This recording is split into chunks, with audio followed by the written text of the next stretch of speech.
大家好，我係天使醫師。今日同大家分享嘅課題係好多家長都好關注嘅健康問題，但係當發覺嗰陣時又覺得太遲啦。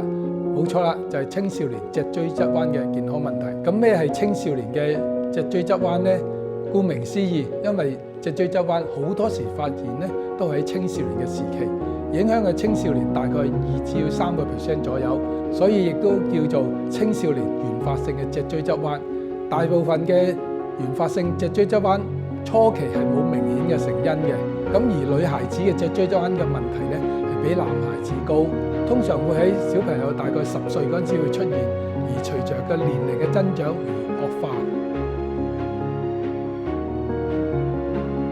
臨床上，因為青少年嘅骨骼發育未成熟，好多時候家長幾時先知咧？多數喺小朋友大概12歲嗰陣時喺學校嘅學童檢查嗰陣會老師發現到，家長先知道。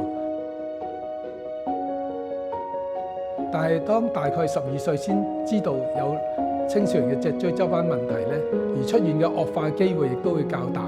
咁點解要及早防治呢？因為青少年嘅脊椎側彎冇乜嘢特別嘅症狀嘅，難以察覺。但係當家長一旦發現或者病情已經發展緊，咁佢去嚴重去影響脊柱側彎嘅健康問題。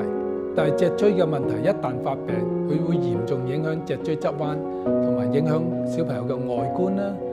同時，對於女性嘅患者，將來發育嘅時候一定會有一定程度嘅影響。咁脊柱側彎如何影響青少年嘅健康呢？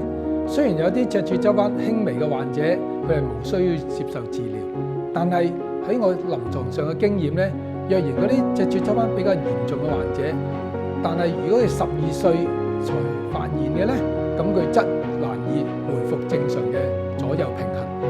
對於一啲青少年嘅學童，日後嘅發育啊、心智啊、社交啊，都會有不同程度嘅影響。所以我哋國家早要將脊椎側彎、肥胖、眼疾